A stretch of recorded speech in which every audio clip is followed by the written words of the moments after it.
Today I have this Tyco Spirit of 76 460 and it does not run, and today I want to fix it. But to start, let's test this thing out. First up, we need to test this thing out. I'll give it plenty of power. This is full power in the track. So far it's doing nothing. I'll give it a little bit of a wiggle. And it seems like the light's starting to flicker.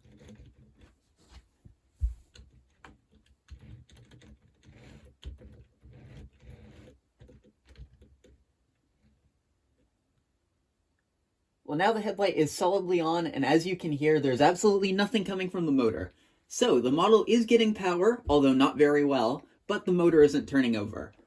Before we get to work, how about I show you around this unit? I got this thing off of eBay a couple months ago, and it's just been sitting around waiting for some parts, which I've got. But taking a look at this model, it's in kind of rough shape. The paint on this cylinder here has faded off. It's missing the boiler cap. It's missing the top of the light housing. It's missing the smokestack. These two parts I have. We'll get into those later. It's kind of hard to tell, but overall, it's just kind of dirty. The front coupler's broken. The side rods on this side are just a little bit rusty, and the paint is fading off the wheels. The cab's kind of loose. That's kind of to be expected. The actual cover for the motor in the back here is missing. I might have a spare one that we could put on. But on the other side, the drive rods themselves are a little bit worse. As you can see, there's a lot more rust on those. And yeah, the cab's out of place. Then in terms of the tender, it looks to be in pretty good shape. There's a little hole up here. And it looks like there's a little bit of rust on some of these axles, but nothing too crazy. Now, to start taking this thing apart, first I'm going to separate the tender from the locomotive, and then I'm going to take the shell off the locomotive. To get the tender off, we have two screws on the drawbar right here. I'm going to undo this one because it also attaches to the wire that goes to the engine, which will actually unattach the two of these. Then on the locomotive, we just need to unscrew this one screw up here, and then we need to take it off these clips in the back. So that should be nice and simple, and I'll start with that.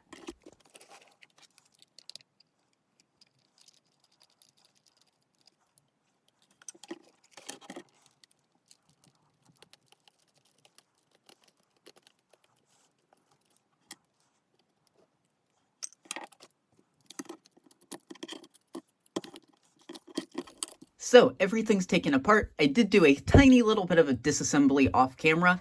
This one weight was essentially holding the shell to the chassis. The wire that goes to the light was only like clipped into this little piece right here. So I want to solder that on later on. But now we got this apart, the locomotive shell is off and completely separated, and we got the tender apart. So before we go any further, I'm going to take the shell and the tender and give them a good cleanup and let those dry while we work on the locomotive part of this. Before I go in and clean every single component of this model, I want to figure out exactly what's making this motor not run first of all, and then we can go clean this out. And I do have a little bit of a sneaking suspicion. I think it might have something to do with this magnet. A lot of these magnets can get really weak, and I have a bunch of replacement neodymium ones I can use. I don't know how well you can see it.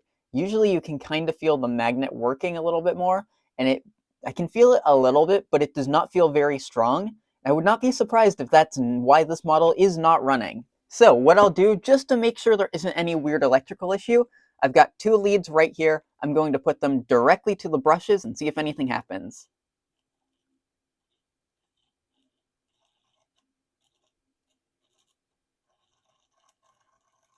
So clearly that motor decided to start, although that definitely did not sound very healthy. So what I'm going to do is I'm just going to remove this magnet, I'll clean off the commutator, and I'll put on at least whatever of these neodymium magnets will fit on here. I'll figure out what combination of those works the best, and then we will come back and try and test this thing out.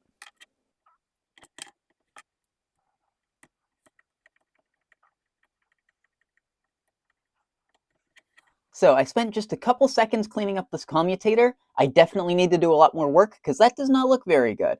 I don't know how well it'll zoom in, but that's a pretty filthy looking commutator. So I'm going to go at this for a little while longer, and hopefully it cleans up and looks much nicer.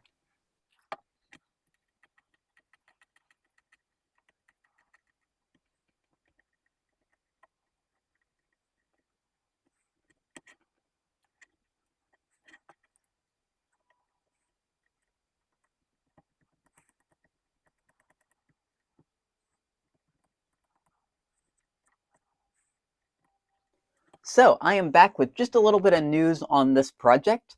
I've decided that this motor is no good. I spent a lot of time cleaning it up, As you can see, the commutator looks a lot better. It's still not great, but I kept trying and trying. I replaced the magnets, and even then the motor just got overly hot, so I'm just deciding it's no good.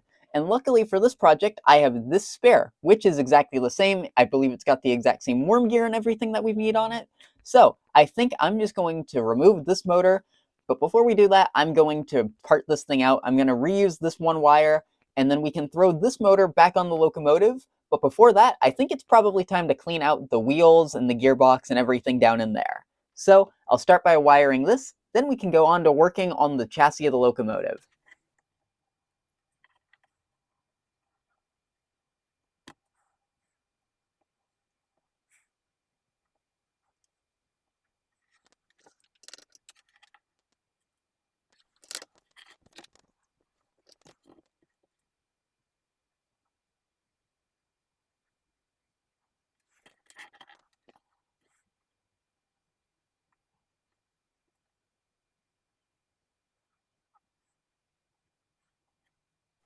So I got that wire on there, I redid it off camera, and now it looks just a little bit better. It still doesn't look great, but it wanted to fight me the whole way, so I'm going to call that good enough.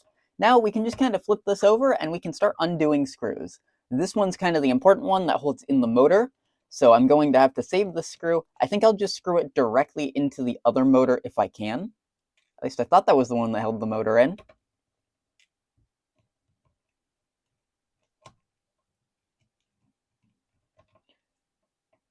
That's the screw I need to save.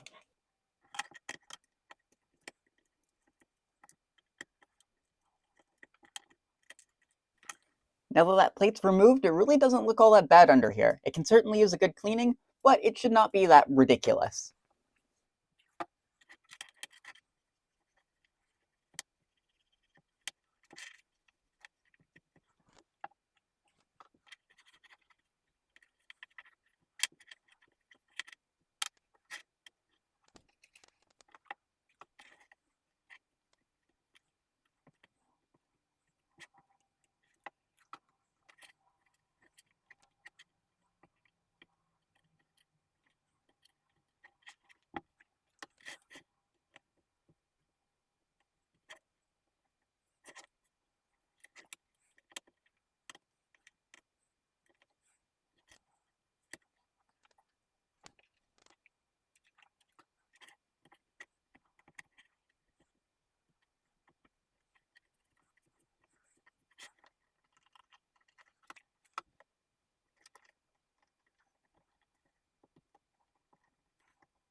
So everything down here has now been cleaned up. I took a couple of seconds just to put the side rods back into place correctly. I was trying to put the wheel set in upside down, and obviously that's not going to work. So now we can give all this a little bit of fresh oil and then put it all back together.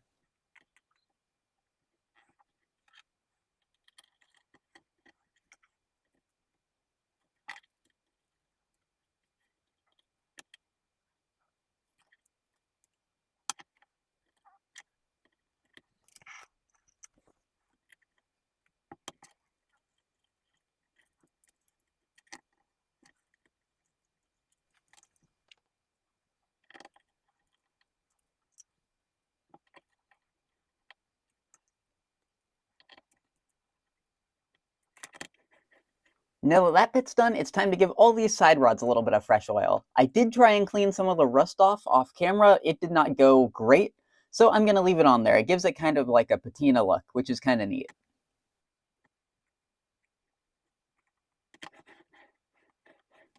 Next up, we can put the motor back into place. I didn't really have to do that much to this thing because I just kind of pulled it out of my bin and it was in good shape.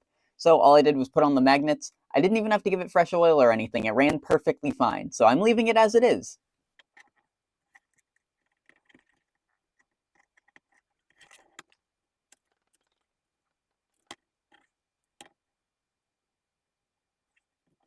Now, really all that's left is I want to give this worm gear just a little bit of grease, and then before we go work on the tender and then put everything back together, I do want to just make sure all these repairs actually work and that the engine will run. So I've got this all hooked up again. I'll turn the controller on and I'll give it a fair amount of power, and then I'll put this right here.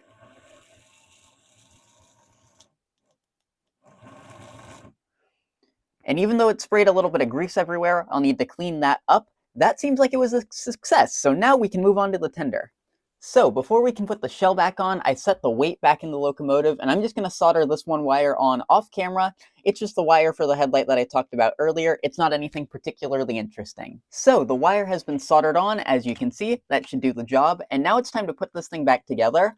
I do actually have a spare one of these covers. It's supposed to cover the motor kind of like that when it goes back together. So I don't know if it'll fit with the magnets I put in there, but we'll see. I'll try and stick that in there.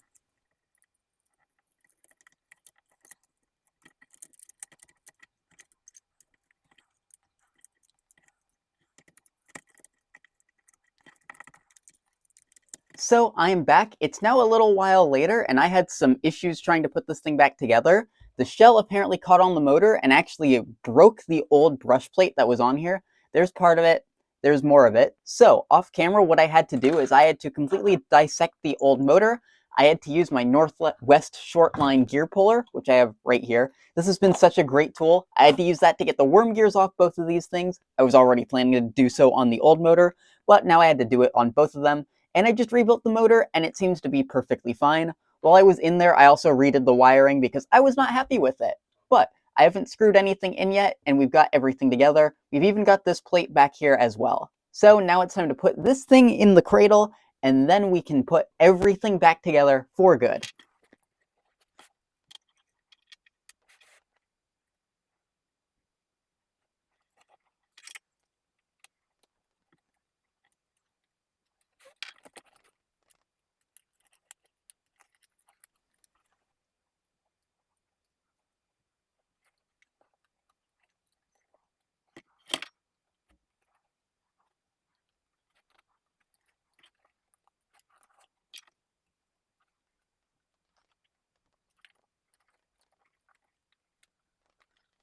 After a lot of struggle, this thing is finally back together, but I'm not done yet. I need to repair this thing with some new detail parts.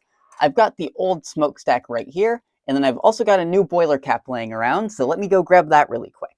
So here it is. I got it off of eBay. It's a 3D printed brand new part, which probably cost more than the engine did, which is interesting. A lot of these parts are pretty expensive, but this should be a nice addition to finish off the locomotive. So I should be able to just kind of pop this in place. I'll need to attach it with a little bit of canopy glue as well. And then it should be good to go. So all I'm going to do off camera is I'm going to secure the cab, the smokestack, and the boiler lid cover, whatever you want to call that, with some canopy glue, and then we'll come back and test this thing out. So it's now a little while later, and everything is attached to the locomotive. We've got the smokestack, and we got the boiler cap reattached. I have not installed a new front coupler yet. However, I did do one other modification off camera that I have not talked about. I worked on the tender a little bit, and I kind of preemptively replaced the tender trucks. As you can see, these are clearly not the original Mantua ones, and I did this because I've had so many issues with the tenders of these Mantua 460s. I don't know what it is, but I've encountered so many of these where at least one of the original metal trucks will get very hot and the engine will run poorly. And I've narrowed down the fact that it's got something to do with the tender and the original trucks, but I've got no clue what it is. It makes the engines run poorly. If you replace the trucks, it's perfectly fine. If you unhook the tender, it's perfectly fine. But it's something to do with the trucks, the tender, the electrical pickup, all of it. And I've genuinely got no idea why this is happening. I'm on a little bit of a tighter schedule this week, so I just preemptively replaced them because I didn't want to actually go in and fight with the original ones. So if anyone does know exactly why that happens and how to fix it, please let me know. I want a good, correct solution, and I don't just want to have to throw away trucks because I don't know how to fix it yet. So with all that out of the way, and now that the engine is complete minus the traction tire, it's time to go test this thing out. Now I've got the unit set up after all that hard work. Let's see if it'll actually pay off. I'll give it some power. It seems like we're in reverse, and while it is a little bit noisy, that does not sound bad for a Mantua locomotive. Now let's go forward, see if it has the exact same result.